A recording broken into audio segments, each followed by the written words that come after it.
Today, a challenging trip to pack for. I'm going for a week-long workshop in Glacier National Park. What's going to go in my bag for this unique combination of landscape and wildlife opportunity?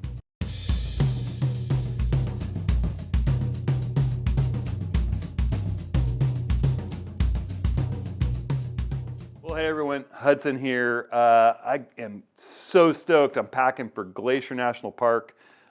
Rick LePage, David Archer, and I are running a workshop with an awesome crew of people for a week in one of the most spectacular places that I've ever had the joy to explore and photograph. So it's just these unique, beautiful mountain, scenic river, wildlife combinations of just photographic opportunities everywhere you look.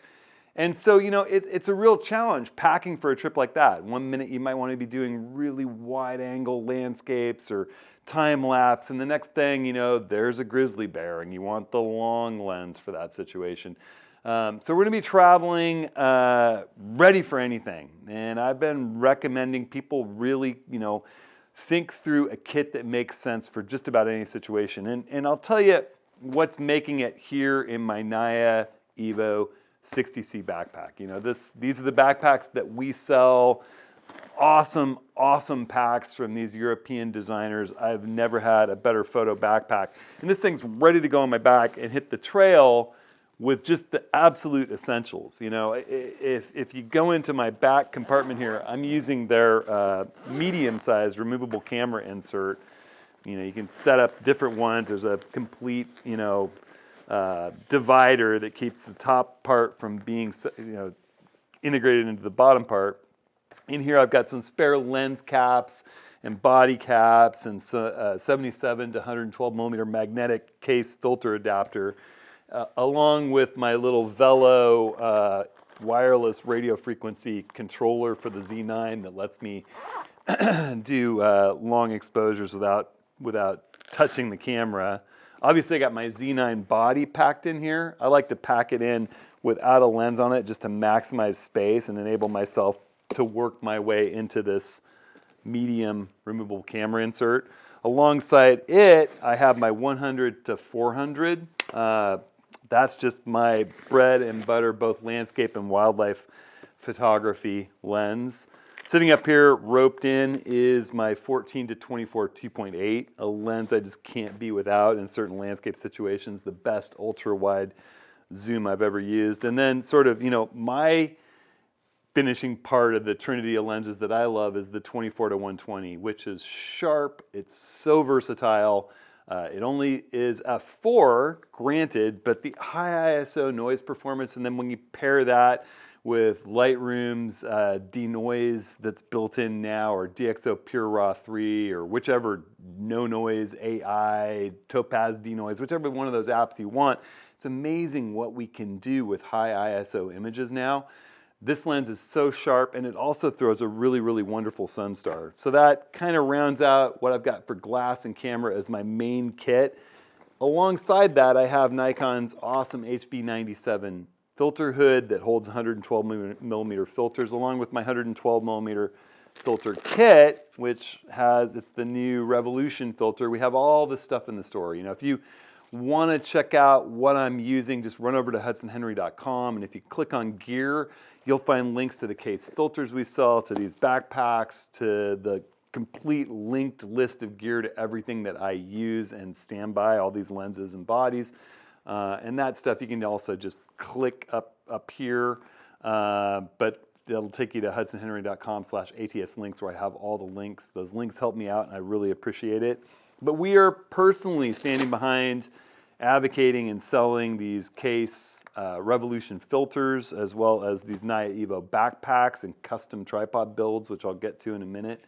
In this pack 112 millimeter filters, I've got my circular polarizer, my UV filter in case I get into rough conditions working with that 14 to 24, my 3, 6, 10 stop neutral density filters, and a neutral night filter in case we get into a situation where we're doing constellations or stars. We're gonna have a pretty serious moon.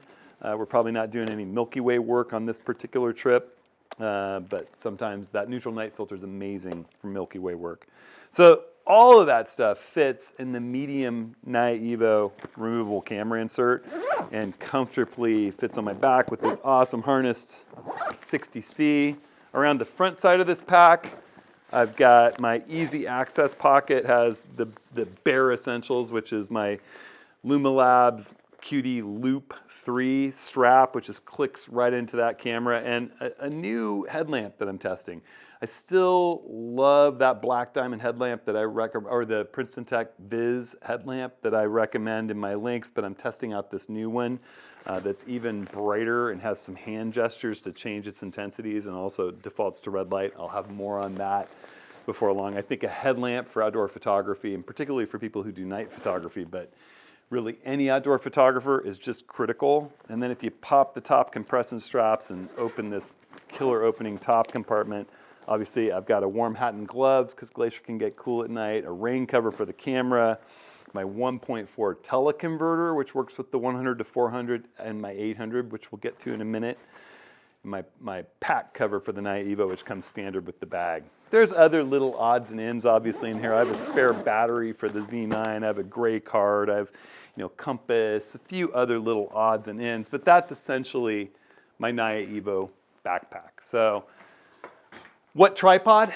Well, actually, let's talk one more bit of optics. I'm going to be bringing my 800 PF, the amazing, amazing long lens, which is perfect when you run into grizzly bears in Glacier, along with the Kirk Enterprise Solutions custom foot and Carl Zemlin's awesome two-piece hood and cap that he 3D prints for this. I got a whole video on that. I will link it in this video's description on the Zemlin accessories for the 800. I'm just bringing it in the 800 bag. I will have that out and ready when we're driving around in the van in case we have an encounter with an interesting bit of wildlife. What am I saying in case? It's Glacier National Park. We'll for sure be running into wildlife.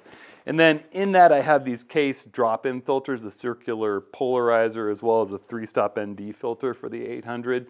I've never really found a use for the 3-stop ND filter. They come as a kit, but the circular polarizer can be really nice, particularly when you're working with water or in a wet woods that's brightly lit. It does rob you of a little light working with the big long lens, but it can really pop contrast and color or deal with reflections. So that guy's going to be coming with it. The other nice thing is I can actually carry this on my back with the Z9 on it in this Nikon case that comes with the 800. It's tight fit, but it fits, and that's nice for just running around when you're really looking for wildlife in the middle of the day, and maybe you've got another camera slung like my Leica Q2 or the Z6. So I'm also going to be bringing, well, let's stick with Nikon for a second. As a spare body, and maybe a body to work with handheld and lower light situations, I've got my Z6 II. And just in case I want some faster glass, given any kind of situation, I got my 20mm 1.8, which is my favorite night shooting lens that I've ever had. Razor sharp, edge to edge, right down at 1.8 with no chroma or chromatic aberration. So you don't get those little winged looking stars if you're doing constellation work or low light work. I got my 51.8. which I really love for low-lit handheld work. And then I'm bringing the 105 macro. I'll have my Pelican Air case with me that I'll just use as sort of a grab bag in the back of the van, along with cables and some computer stuff, charging equipment, spare batteries, that kind of stuff. And then one thing that I'll have with me a lot when I'm running around in the middle of the day, I might sling the 800 with the Z9 on my back and just have that big long lens in case we run into some wildlife or we see a bear on another ridge and I need a longer lens. But I run around with my little Leica Q2. I'm waiting on the Q3 still, but it's got a QD port on its really right stuff grip and L bracket, and I can just sling that from my side or carry it in this little f-stop Naveen convertible soft holster, along with a set of Case 82 filters with a step-up adapter, for a magnetic step-up adapter from 49 to 82 millimeters. So I can share those around between lenses. I could potentially be working with the Z6 II doing some time lapse, or I'm working with the Z9 with the 112 millimeter filters. It just gives me a ton of flexibility. So I'll be shooting with this Leica Q2 a lot. I'll have it slung when I'm carrying my pack with the Z9, just for portraits of people in the workshop or scouting shots or black and whites in the middle of the day. as we're out scouting. I just rarely don't have this little camera lately, and I love the fact that it fits in this case so easily along with the case filters that go so well with it. So that's essentially all the photo gear that I'm carrying. I'm going to be bringing along my ultralight pan and tilt tripod just in case I want to do time lapse or loan a tripod to someone while I'm out in the field. And then of course the tripod I never leave if I don't have to, my 7-pound fluid head that goes up to 79 inches high. I think it's 79. It gets mighty, mighty tall, which is something that, I'm consistently hearing from people, well, I'm not that tall. That's it on the floor. But it's not about being tall, it's about when you're working on a steep hill slope and you want to throw one leg out. You don't wind up with the tripod down here because throwing the leg out down the slope and balancing it, you can still go up to eye level even though you're on a steep slope. Or you're up on a rock outcrop and you'd like to throw one leg out down the slope, but you can just extend that long leg out. Or you're on the edge of a stream, or one leg needs to go into the surf while you're balanced in a tide pool. All these situations, having a longer, stable set of legs like this just makes all the difference in the world. We custom build these tripods. We also sell the tripod legs themselves and give you all the parts lists for you to be able to make them yourselves. You can run over and check that all out at hudsonhenry.com/tripods. And I think this fluid head setup is just the most versatile of all. You got a built-in, you got a leveling adapter that's systematic that lets you really get in there with 15 degrees of, actually about 30 degrees total of leveling capability. And then everything that you do is level. And that fluid just lets you really make nice, fine-tuned adjustments. But if you have a big, heavy lens on it, you pull out this panoramic nodal rail and boom, drop your long lens foot in, clamp it, and then with the weight of the lens, it overcomes that fluid, and suddenly you have a gimbal-like pan and tilt system that lets you work with your long lens. I love this thing. It's perfect for panoramas, it's perfect for still life, it's perfect for working with the big long lens tracking action. It does it all for me, and it does it all at 7 pounds. I know a number of people who've switched over to this system, and I have yet to find anybody who has switched back. So this is the one that comes with me every time if it's possible. And that's my essential kit. Obviously I'll have a couple stuffed sacks of clothes. I'll have a little puffy jacket in case it's cold in the morning. I'll have a warmer pair of pants for early morning shoots. I'm bringing a nice pair a few pairs of warmer socks than normal, but I'll also have shorts and trail runners and even some sandals in case we wind up, traipsing around in a river. So, that's the stuff that I'm bringing. I'm looking forward to being out in this amazing park with this great group of photographers. It really is a special, special place. We'll be running another workshop there in 2024, and we're really looking forward to that one too. I'll let you know how this one goes. I'll definitely be creating some content there and sharing some photos from this trip. And when we get back, I believe it's not going to be till early August, but we're going to be doing another set of office hours. So you can always run over, click this link right here, or look in this video's full description. And there's a link to sign up for those big free photography get-together meeting on Zoom and YouTube Live. And you can ask a question. Rick, David Archer, Woody, Darren, and I will be on it, and we'll be taking your questions, sharing some images, talking about photography and all things photographic. So I hope to see you there. Sign up for that. Leave us a question. I hope everybody, while we're out on the road, is enjoying the summer and the holidays. It's been just a beautiful summer here in Oregon so far. I know there's been a lot of heat in the south, and I sympathize with everybody down there. While I'm gone, next week there's going to be a sort of a shorter video that we shot while we were in Cuba about some tips and tricks for just working with people and photographing people, and maybe some inspirational photographs to go with that Rick and I shot on location there. And then when I get back, I'll be sharing some fun content from Glacier. So, all right, everybody. Oh, one other note. I know a lot of people have been stressed about the Nikon Z8 recall, And I just want to say that the messages that I'm getting from people, Nikon's turning those around really, really quickly. I think it's a pretty simple fix.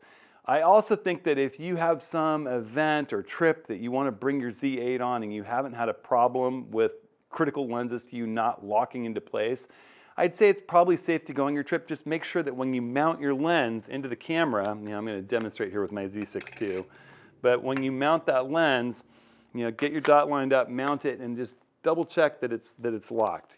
Don't leave it partially locked where it can come out. That's the problem, is that they're not completely engaging apparently. I never saw that with the Z8 that I used when I reviewed it and tested it and did my setup guide.